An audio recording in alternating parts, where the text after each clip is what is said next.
what do you think, Hannah? Should we kick this thing off? Yeah, I just noticed a couple of people still connecting to audio. Great. So maybe we should just wait a moment to see if they can join.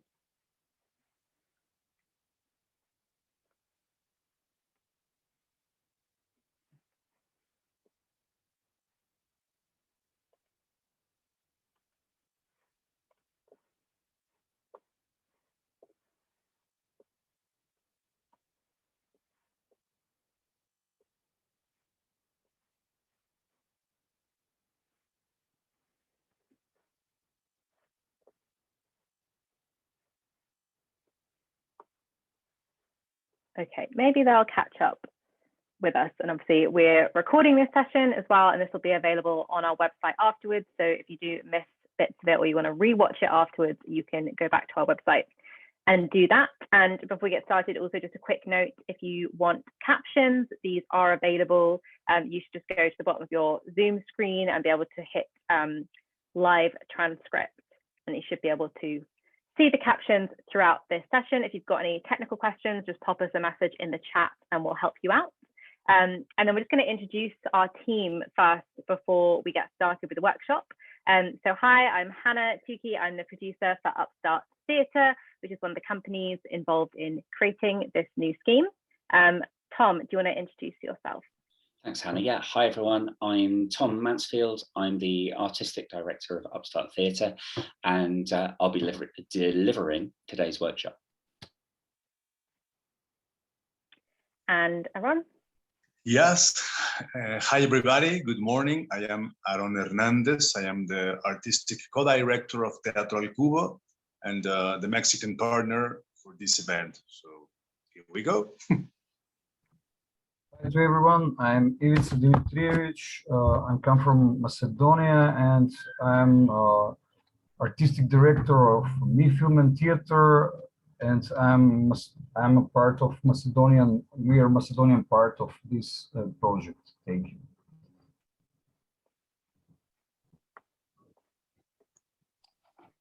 Hi everyone. I'm Yasmina. I'm an actress and collaborator of Ivica and of everybody else. Great. Thanks everyone. Okay. I'm also with the group of Macedonian sectors. I'm Žarko Jovanović. Hi to all, and I've played with the team of Orestia that was played before, and I'm member of the National Theatre Kumano in Macedonia. Thank you.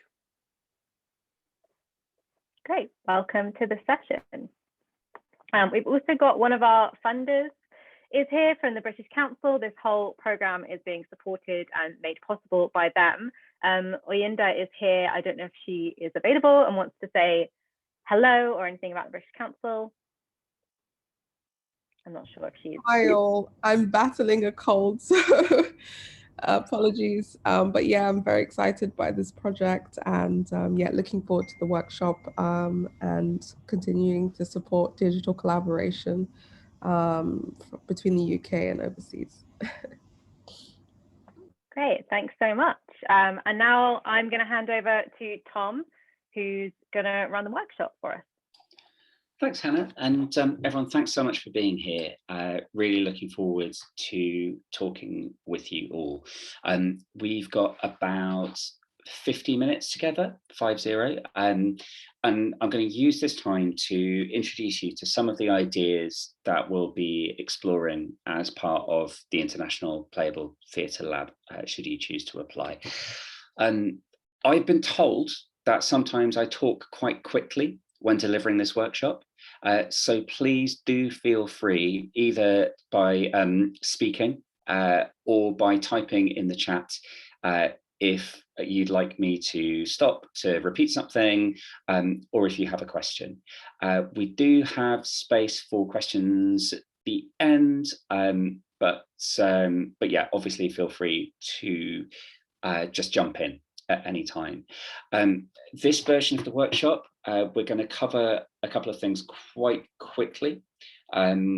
So really, this is an opportunity to introduce some things that we would be exploring in a little bit more detail in the lab.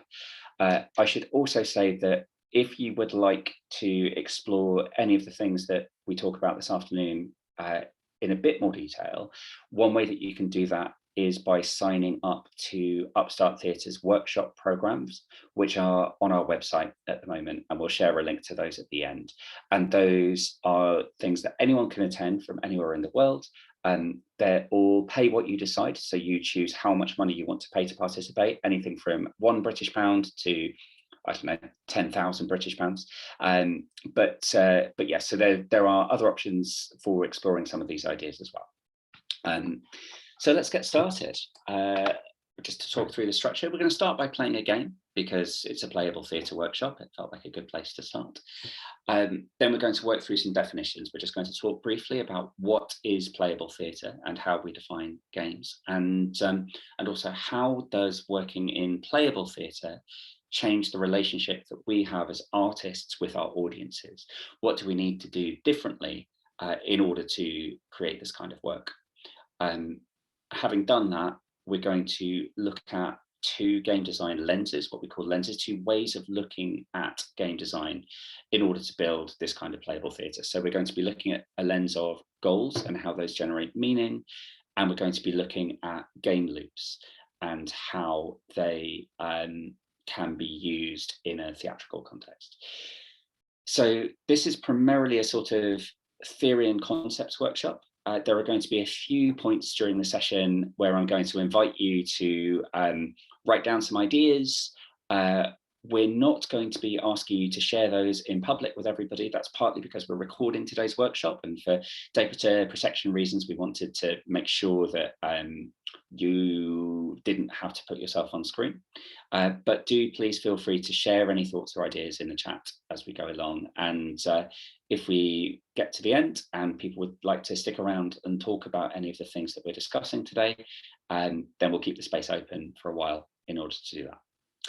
So let us start with a game. I'm going to invite everybody to turn your cameras on if you're willing to do so, just because this is a really great opportunity to meet everybody. And maybe, why don't we all give each other a bit of a wave just to say hello. Good morning, good evening, good afternoon, depending on where you are. We're going to play a very silly game. A play is play, as the great director Peter Brook once said. And so we're going to encourage one another to play just for a moment. In fact, I'm even going to stop sharing my screen just for a second so that I can see you all properly on Zoom. Hang on a second. There you all are. Right. Sorry, I've got so many windows open at the moment. It's not very helpful. Okay, so let's start this game off. We're going to play a game that's called Do This, Do That. And the rules of this game are incredibly complicated. If I say do this, I'm going to do an action. And if I say do this, you're going to copy what I do. And if I say do that, you are not going to copy what I do. Those are the only rules of this game. So do this, you copy my action. Do that, you do not copy my action. Clear? If that's clear, give me a thumbs up or nod or something. Awesome. Okay, do this. Do this. Do this. Do this. Do that. Oh, Ron, I got you. Okay, do this. Do this. Do this. Do this. Do this. Do this. Do this. Do that. Do this. Do this. Do this. Do this. Do this. Do this. Do this. Do this. Do that. Do this. Do this. Do this. Do that.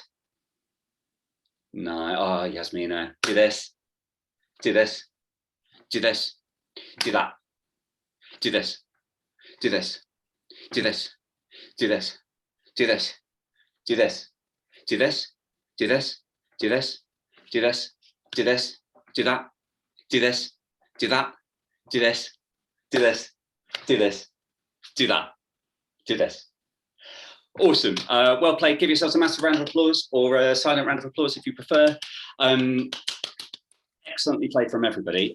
There's obviously, it's always fun to play a bit of a game at the start of a workshop to help us all to break the ice a little bit, get everyone feeling confident. But I also think when we're starting to work in interactive and playable work, that becomes even more valuable. I'm just going to try and start my PowerPoint again, which I think I may have messed up. So there's something about the relationships that we develop between performers and audiences. Can everyone see my slideshow okay? Should be a big sign saying game. Cool. Yeah, there's something about the relationship between performers and audiences that is really transformed through play. So I've done this workshop or versions of this workshop a few times now. And quite often, because of time, I'll blast straight through and it becomes a bit of an academic lecture. You find yourself like I find myself talking quite a lot, explaining some core design concepts, all these things that are really useful. And everybody watching, if they've got their video on, I can kind of see them start to go into a head space. It becomes very thoughtful and very considered. But by playing a game at the start of the workshop, as we all know, we're all cultural professionals here. By playing a game, by getting people actively involved, we change the relationship. And in a sense, by doing that, by doing what we've just done, we're already starting to create a kind of playable, playful experience. So we'll keep coming back to this idea as we go through this afternoon. So let's get into it. What is playable theatre? Playable theatre is a term that we use at Upstart to describe the kind of work that we make. And it's used by a few other companies and organizations around the world. But we have our kind of quite particular definition of it, and so we're going to work with that for the time being. I would say that playable theatre is any kind of theatre that involves meaningful interaction between the audience and the performance, where the audience changes what happens on stage. So they take on an active role in the show in a way that might be comparable to immersive theatre where they get to play a character and explore an environment. That could be playable. That could involve elements of the audience making decisions. Interactive theatre, all forms of interactive theatre, I think, are kind of, what's the word, are sort of very similar, if not the same as the kind of playable work that we make. Forum theatre, in which the audience are invited to change the action through intervening, maybe through the mediation of a joker in that kind of Augusto Boal kind of way. All three of those elements, I think, feed into our playable theatre work, but also so does the world of games. And by games, I mean kind of all kinds of games. I've mentioned video games and board games here because they're quite big influences on how I think about game design. But actually, it's also true of playground games or the kind of games that you might play, like the do this, do that game that we just played, the kind of games that you might play in a theatre workshop setting. And finally, the one thing that we found about playable theatre, and particularly while theatres here in the UK have been closed as a result of the coronavirus pandemic, we have discovered that playable theatre can take place either in a live or a digital format. And I'm really interested in how we can use digital technology to enhance a live audience experience. But also, my heart, I think, will always be in the live theatrical space. And actually, something that Hannah and I have been working on for the festival that we run every year, we're trying to work out a model at the moment where we can have some audience members live in the theatre and other audience members also live, but attending through a remote link. The physical or digital presence of the audience is absolutely central to the kind of playable theatre that we make. It doesn't work if the audience isn't there. And that is true of all theatre, I think. It's true of the most naturalistic production of a Ibsen or a Chekhov play, because we all know as theatre makers that building that relationship between us and the audience is critical to the experience. The difference being, it's not even possible to rehearse some of this stuff without some kind of audience there. Whereas, of course, you can run your more traditional play. So let's talk about the audience.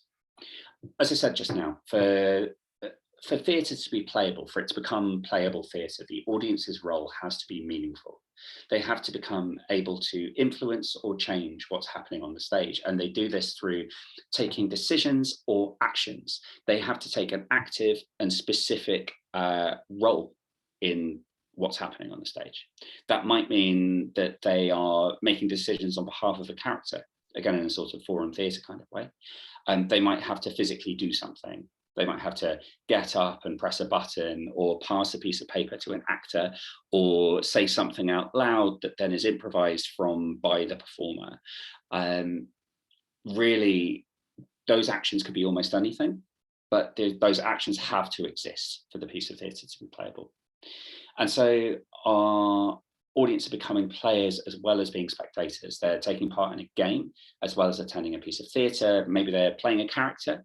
Maybe they're controlling an avatar like in a video game, and the actor kind of becomes Mario in a video game world, and we're controlling where that actor moves on the stage or what that character says. We're very open-ended in how we think about what the audience does. We've made shows in which there are no actors and the audience are entirely responsible for generating the story. We've also made shows in which are highly actor-led, but have one or two moments where those characters make profound choices, and the audience are invited to make that choice for the character. There's a moment where sort of control is handed from the actor to the audience. Why is this important? Well, I would say the reason that I started thinking about making this kind of work is because I'm really interested in how we can empower our audiences to think about political and social change within the theatre. Now, I grew up within the sort of British new writing tradition, which basically involves there is a playwright, that person is responsible for writing the text. The theme of the play is often about a vitally important social or political issue.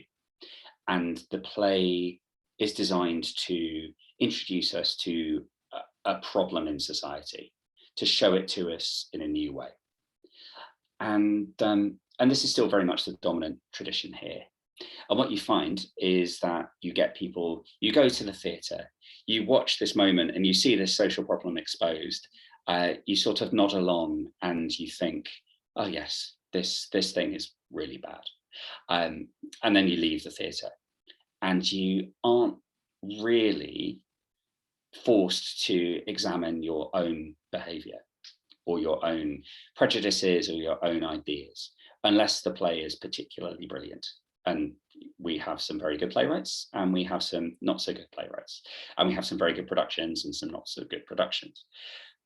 I started to feel like I wasn't, as an audience member, getting the experience that I was looking for from going to the conventional theatre.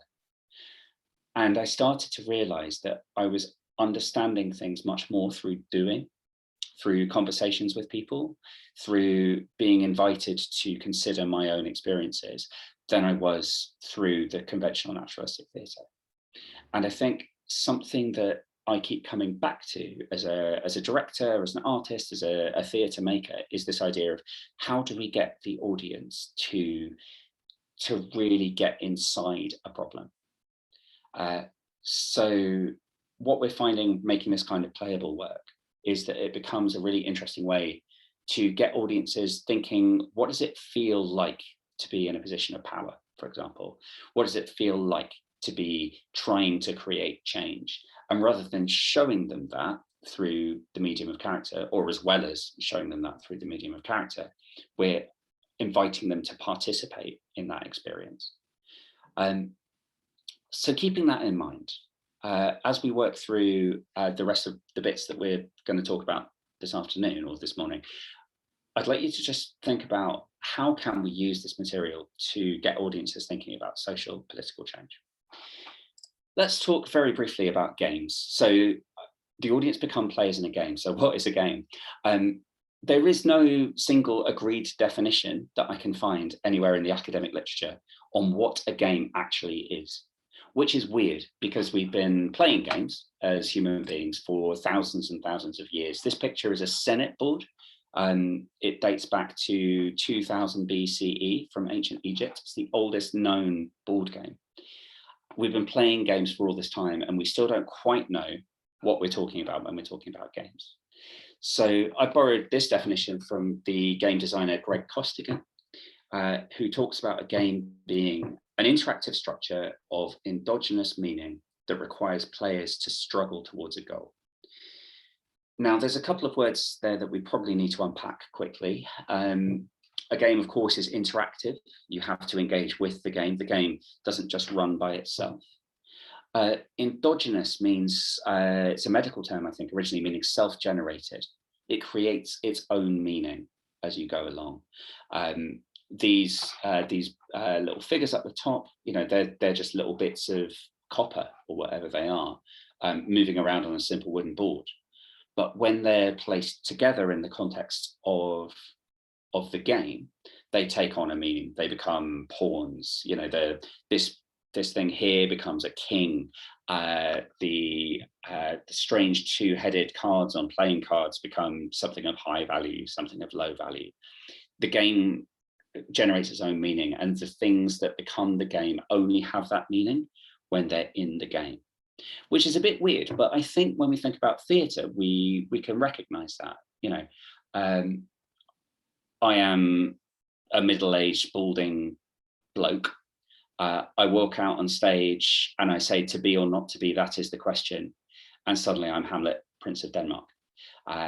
We create our own meaning. We're inviting people, when we play games, we invite ourselves to imagine the world being different. And this interactive structure of self-generated meaning requires players to struggle towards a goal. There's something that a player is trying to achieve, but we have to struggle towards it. There's an obstacle. So, and again, I kind of feel like this idea of game design, it fits really neatly with a sort of Stanislavski driven understanding of what an actor does, right? We talk about an actor having an objective. We talk about having an objective that has an obstacle in the way, and that gives us, when we're in the early stages of rehearsal, that is the rocket booster that allows us to understand what a character is. So none of this stuff is new. We're just structuring it in a slightly different way. And that structure of meaning is a little bit different in a game than it is in a theatre piece, I think. So let's talk about that struggle towards a goal. This afternoon, we're going to be looking at two of what I'm calling lenses. So just perspectives from which we're going to be looking at a piece of playable theatre. So let's start with a quick moment of just thinking about goals and how they generate meaning. So one thing that I like to do whenever I'm starting to work on a project is ask these three questions. First off, what's the goal of the game? Second off, how does the game create meaning? How is meaning created in the game? And finally, what feelings does the game create when you achieve that goal and when you don't? Maybe just because of time, and because I want to make sure that we've got enough time to talk through everything that we've got on the slate this afternoon, and because the Euros and the Copa America are both on at the same time, this felt like a really good opportunity to talk about football. I don't know how many people here are interested in football. I think football, personally, for me, is the most theatrical of games and sports. Partly because of what it is, and partly because of how we create meaning around it, how much meaning it generates for people all over the world. And so I think it's an interesting objective study and consideration. It's also really interesting to me, this is a bit of a sidetrack, but it's really interesting to me that there are literally no, at least in the English language, there are no good there are no good plays or films about football in English. Literally none. None of them have ever been critically acclaimed. None of them have reached a wide audience. And I've often wondered why it is. And I think it's because football is more interesting than it's possible to make a theatrical representation of itself about. I could talk about this all afternoon, but it's not what we're here for. What is the goal of the game? And conveniently in soccer, the goal is to score a goal. Like, that's why it's called the goal. One really interesting thing that I read about football is there is a theory going around that one reason why it's so interesting, why people find it so compelling, is that scoring a goal in football is incredibly hard, especially at the top level. And it's the only major sport in which athletes can play for 90 minutes and the score at the end is 0. Like, it's a 0-0 draw, just like the England and Scotland game the other day. It's incredibly hard. And so that means, in terms of how is meaning created in the game, when a goal is scored, it's huge, it's massively dramatic. And so for anyone who's ever been to a live football match or even watched one on TV, as a striker gets closer to the goal, there is a sense of rising tension throughout the whole ground, and people start to get off their seats. And, you know, if it is scored, there's this huge moment of release. It's incredibly dramatic. And even I find it fascinating that the closer, like that thing of you get close to scoring a goal, yes, no, you know, like people jumping around, all of this stuff, like it's an incredible machine for generating tension. But in football, meaning is also created not only within the game itself, but also from things that we put alongside the game, narratives that are added to the game. Here are just sort of 3 guys running around in an off-white shirt with like a, you know, little sunburst flag. It's not a big deal. Like, if these guys were doing this in the park, then Pandav here in the middle would not be sliding across the grass on his knees. But because they're representing the Republic of North Macedonia, because they've scored in the European Championships, this is a huge deal. There's a story that we tell ourselves, I think. As sport gets to the highest level, there becomes a story that we tell ourselves about it. And so the third question we kind of touched on a little bit already. What feelings does the game create when you achieve that goal? Ecstasy. I mean, absolute sort of ecstasy and release, especially at the sort of top level, you know, Champions League, the finals of the Euros or the Copa or the World Cup. You know, it's a huge, huge moment. And when you miss it, or, you know, for those who do enjoy football on this call, England are famous for losing in penalty shootouts in critical moments of international competitions, and those moments still have entered the culture. Like, there are songs written about English footballers putting penalty kicks over the bar and all kinds of things. It creates this incredibly intense sense of meaning, national pride, collective moments of coming together or release. And it also, you know, there's a dark side to it as well, that, you know, football can lead or is thought of as leading to violence. Releasing very potent emotions through what is fundamentally quite a simple game that's just very difficult. Normally I use a picture of Megan Rapinoe here, but I felt like it was appropriate to go full Panda for this picture. Let's just compare and contrast that with a couple of other games. So this is a still on the bottom right of your screen. You can see a still from the game, from the miniseries The Queen's Gambit, which is on Netflix. I don't know if that's cut through much in Mexico and Macedonia, but this was huge in the English-speaking world. And it tells the story of a young American woman who comes from nowhere to become an international chess champion. And the goal of chess, again, is quite simple. Chess is quite a simple game, but like football, it's a simple game that becomes very complex. You have 16 pieces each. There is a white player and a black player. There's 64 squares on the board, and the aim of the game is to place your opponent's king in mate. It creates a really intricate series of meanings. Like, because each piece can only move in its own way, we have this sense of, as well, that there is a kind of meaning contained within chess that is about, I guess, intelligence, right? Like, we think, if I can beat you at chess, I'm probably smarter than you. That may or may not be fair, because actually, personally, I cannot play chess. I'm shit at chess. But it might be that I'm a chess grandmaster and you're just getting started. We treat it as this kind of, nonetheless, we treat it as this kind of intelligence test. So, you know, there are rankings and leaderboards, and this show caused a huge rise in subscriptions to chess.com, the world's leading chess site. I joined up to it. I've been beaten comprehensively in every single game that I played. But it generates this sense of deep sort of intellectual, cerebral competition.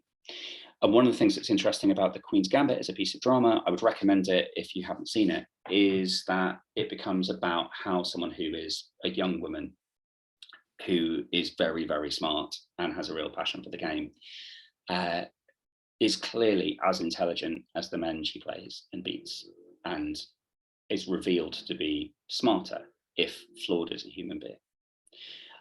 And if you play chess against a computer or against another human, again, it creates that, I guess it creates a sense of like satisfied superiority when you win, and when you don't, a kind of frustration. It also, you know, other outcomes can occur, just like in football, you can finish in a 0-0 draw. In chess, you can finish in a stalemate. You don't have to win. But someone who's a really keen footballer or football fan, or a chess player or chess fan, if that's the right word, will afterwards tell a story of that game. They'll remember particular moments. I still, you know, I can remember Euro 96 and Gareth Southgate missing a penalty. Like, I was 16 years old. I remember it. I will remember it for the rest of my life. I'm not as invested in chess, if I'm honest, but there are people who are, and they will remember those moments in those games for the rest of their life. In both games, this is obvious, but in both games, you don't know who is going to win at the start. And that, I think, is where thinking about games and goals is really different from how we think about theatre. As theatre makers, generally, we know how the play will end. When we're thinking about making playable theatre, we want to create those moments that I've just been describing, where the audience doesn't know what the outcome is going to be, but also neither do we, neither do the actors. We know what some of the potential outcomes are going to be, but we don't know what they all might be. We'll move it on, but just briefly to talk about Pac-Man, one of the first really successful arcade games. Pac-Man is a really simple graphical interface in which you control this little guy. You're pursued around this maze by ghosts, and it's an incredibly Moorish game. It doesn't tell you a story. Not that many people will probably be able to remember the first game of Pac-Man that they played, or tell you the story of the game of Pac-Man they played.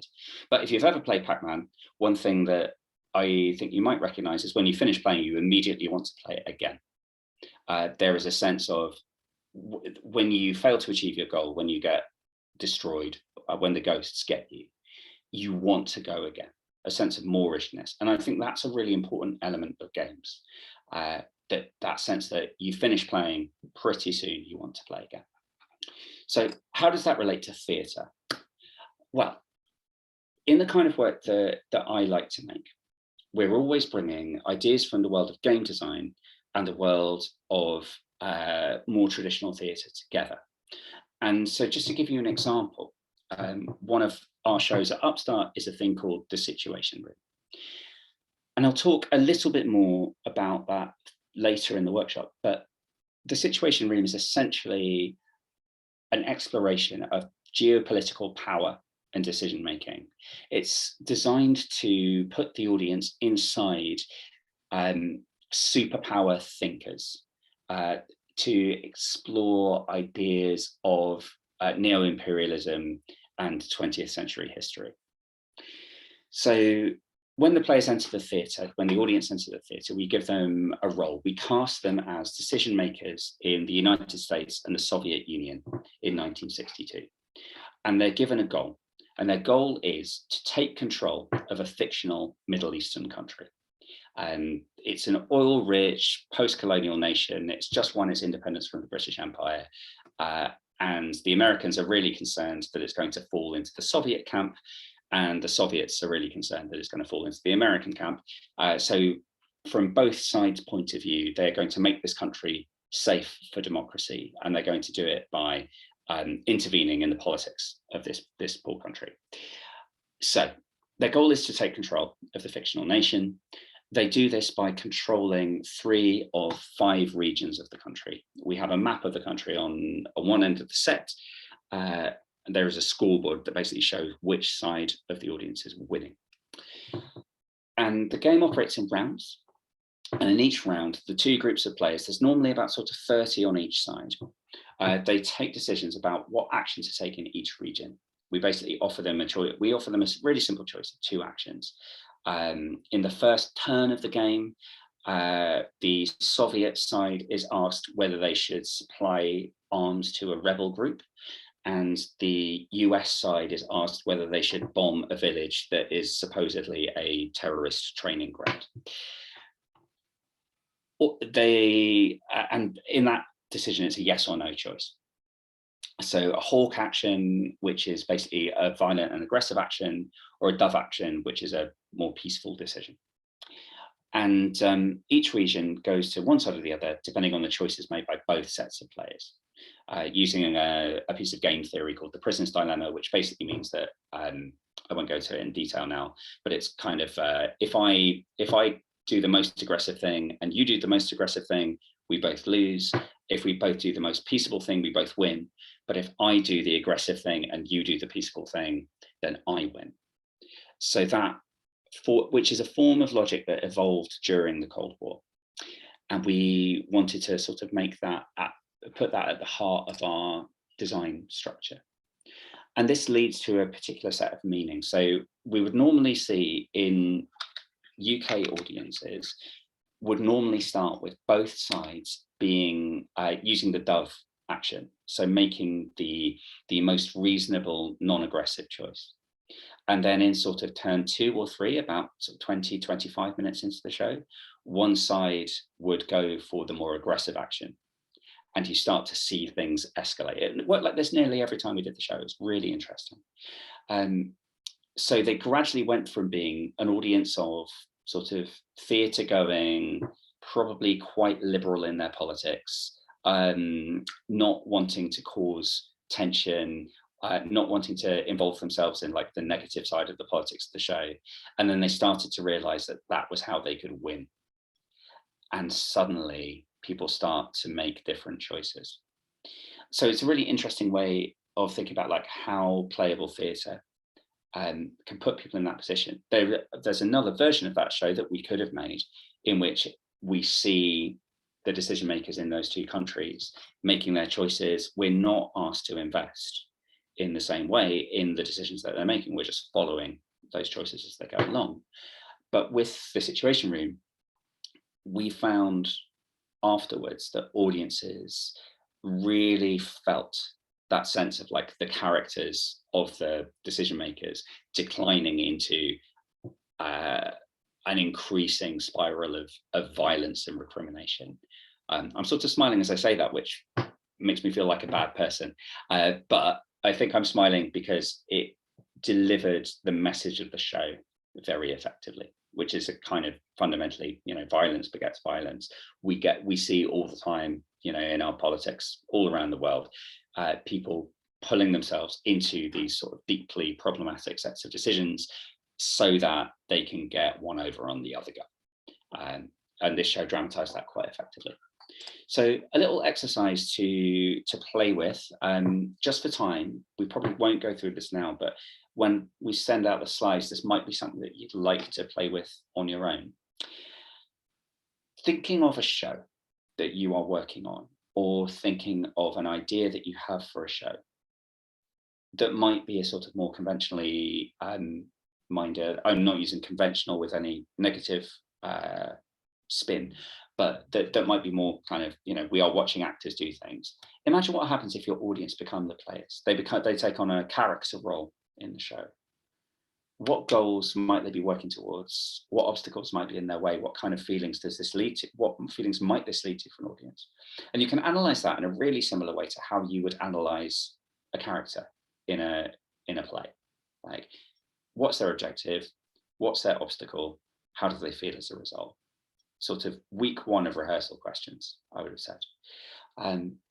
and even just by taking 5 minutes to explore that, you can really begin to unpack the experience that you want your audience to have.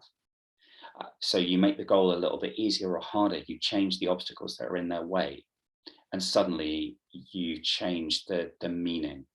In the situation room, we realized that the best obstacle for each side was one another. The best obstacle for the American side was the Russian side. The best obstacle for the Russian side was the American side. We've also made shows where we, just before the pandemic struck, we made a show that was about democratic politics, but set in a science fiction world. And the main obstacle in that show was, we're on Mars and there are limited resources. How can we make the society that we want to make? So yeah, just taking a few minutes to explore that idea is a really helpful way into making this kind of work. What are your players trying to achieve as characters? Let's move on. We're going to talk about our second lens, the lens of loops. So this is something that in the IPTL itself, we would probably spend a good half a day on, because I think this is a really fundamental concept for making this kind of playable work. We're going to just sort of spend 5-10 minutes on it now. And so this idea of a game loop is sort of borrowed from the world of software design, from digital game design, but it also applies in board games. And I definitely think it applies to the kind of playable work that we want to make. So from a design perspective, every game has a loop at its heart, a core game loop, which describes the main way that the player or players interact with the game's systems. The reason why that is because loops help the players to learn the game. They give them a sense of flow. Flow is the idea of a little bit like I was talking about with Pac-Man earlier, where you want to keep playing. You're starting to feel that pleasurable sense of learning, of anticipation, of being kind of in the zone, as we might say colloquially.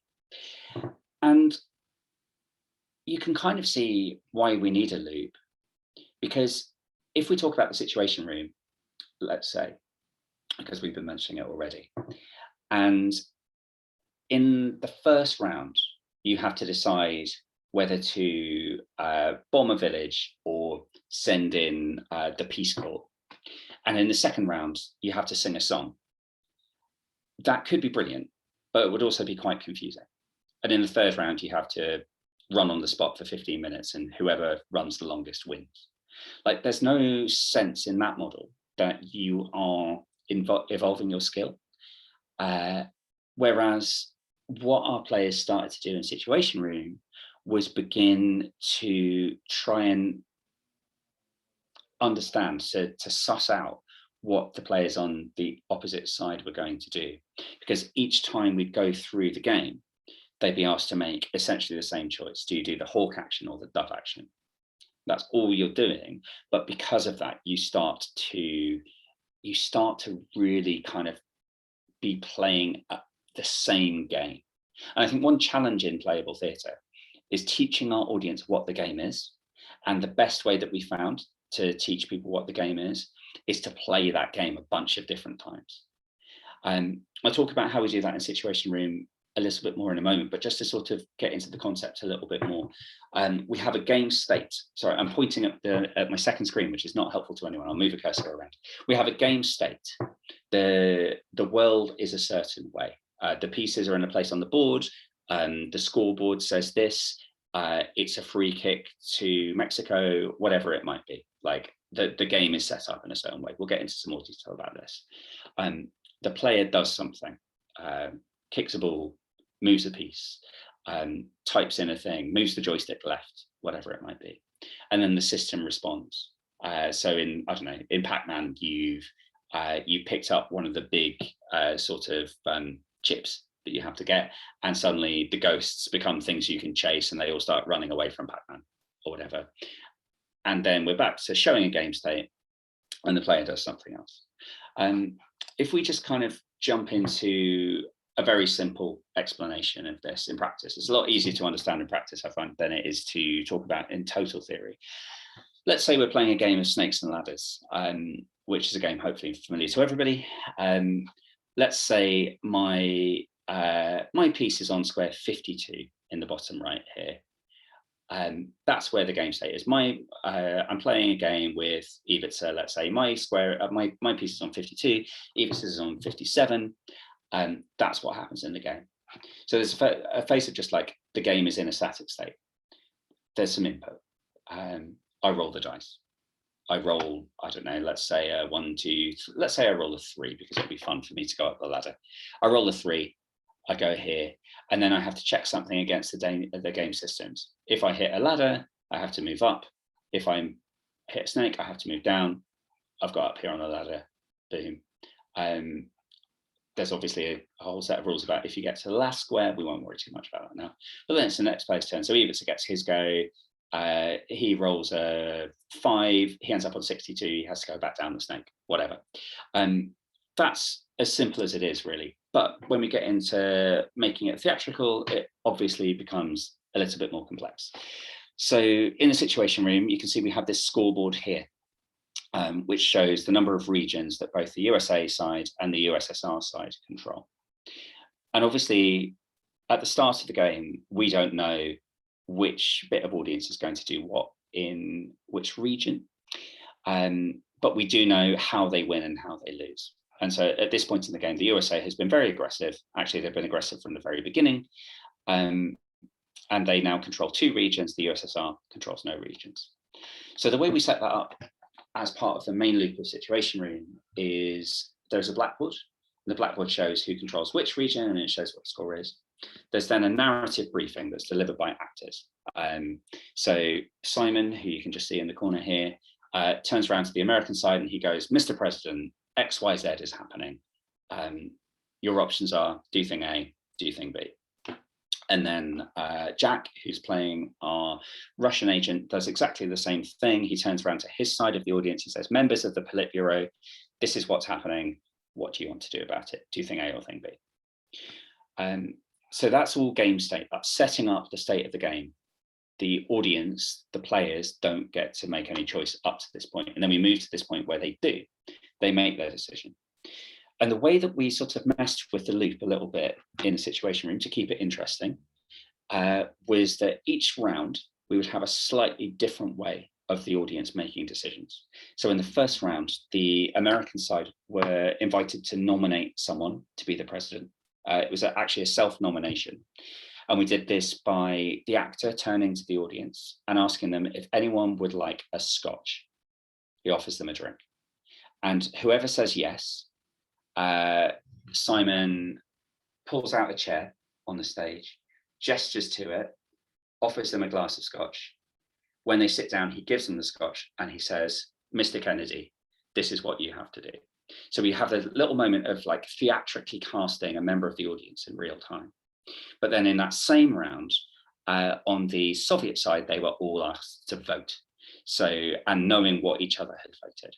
And then in later rounds, we had moments where they could see each other voting in real time. They were invited to vote by standing up or sitting down. But we cheated and we told the American side that they would vote for their hawk action by standing up. But we told the Russian side that they would vote for their dove action by standing up. So they thought they could read what each other were doing, but actually they were reading the exact opposite of what each other were doing. So even though they're making decisions in a slightly different way each time, they're still making the same kind of decision. We're still looping back around. And then we go into this idea of the prisoner's dilemma, which determines who wins each region. So Americans go hawk, Soviets go hawk, no one wins. Americans go hawk, Soviets go dove, Americans win. Both go dove, both win effectively. And then there's a radio report, which is a sound cue that tells a bit more story about what happened in that particular region each time around. And the reason it's a radio report is we were able to deliver that via computer, which meant we could pre-record it. The actors didn't have to remember 8 possible outcomes of the story for each time that we went through, but we still could reward the audience for making a choice and participating in the game with a piece of narrative. So yeah, iterating through that loop, repeating that loop several times allows the audience to really understand what's going on in the world of the show. But it doesn't mean that each time everything has to be exactly the same, which is why, you know, we were very proud as a team of coming up with this way for everybody to make a slightly different choice each time around. So when we get to making your own work, again, a question to ask is, what might be the core game loop for your project? What do the audience or players get to do? How do their actions affect the game state? How do they affect what's happening on stage? Really, that's what we mean by the game state. How is change fed back to them? How does the system respond to the player input? And again, just sort of taking 5 minutes to go through that stuff really helps unlock what you're doing. Hannah and I do quite a lot of artist development work through Dare Festival, which we run every year in London. And I find that when we're getting our artists into making playable theatre for the first time, getting this kind of concept of the loop together is the thing that really unlocks their project for them the most. Allowing you to kind of go, okay, because in order to get your player input, to understand what the input is that you want, what you're actually asking is, what decisions do my audience get to make? And by asking what decisions do they get to make, you figure out what their role is in the show, like what character they are. In order to do that, then you have to know what story you're telling, and you have to know, and it helps you to understand it. And at the end, you have to know, like, what are the questions that we want the audience to be asking themselves as they leave the theatre that evening.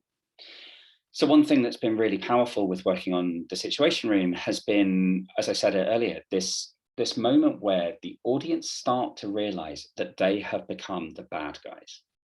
The kind of people who, when they read the newspaper and they think, oh my, or they look at history and they think, oh my God, how did those people make that decision? And we've taken them down a similar thought process in a theatre show that lasts for an hour and 10 minutes. But we're able to get them inside this idea of kind of, the fear of the other that was so central to the Cold War, and I think I would argue is central to the new Cold War that certain people are keen to promote. We're seeing how those thought processes play out. And if you can get your audience to do it, as well as getting your actors and your characters to do it, then you're into a really exciting piece of playable theatre. So that pretty much brings us to a close. I will share these slides with everybody, so don't feel like you need to screenshot this or anything. There are some really great resources out there, a lot of which are free to view online, which are generally aimed at people who make video games. The video game community is really great at sharing things online, as you can understand, because it's where they live. This book, The Art of Game Design, is really great. These lenses I've shared have been kind of borrowed from Jesse Schell. It's a very expensive book, but there's a free app that you can download with it. Reality is Broken by Jay McGonigal is a really great book.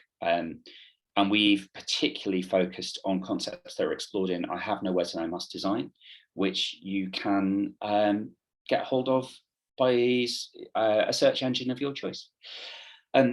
We will share all those things through. Finally, just to say, please do stay in touch. I hope if you found this useful, please do apply to the International Playable Theatre Lab. We are also setting up what we're calling the UN, the Upstart Network, which is a network for makers of playable theatre, both in the UK and all over the world. And you'll be able to sign up to that at our website. You can also follow Upstart Theatre on Twitter, Instagram, or Facebook. And if you have any questions, please do email us. And that's at info@upstart-theatre.co.uk. I'm around for a little bit if anyone would like to ask any questions. I don't know if there's anything that anyone from the rest of the lab team would like to share. And if not, I'll just hand back to Hannah. But thank you all so much for being here. I hope it's been interesting. I hope it'll be useful. And I really hope that you'll apply to be part of our lab. Thanks, Tom. Great workshop.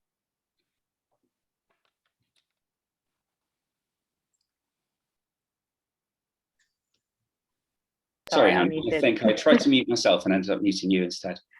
No worries, I can't remember what everyone actually heard. But yes, I was just about to say I put the links in the chat to the International Playable Theatre Lab guidance online, which you've hopefully already seen, already, but reminded that the deadline is Wednesday next week, the 30th of June at midday, 12 p.m. UK GMT +1 time.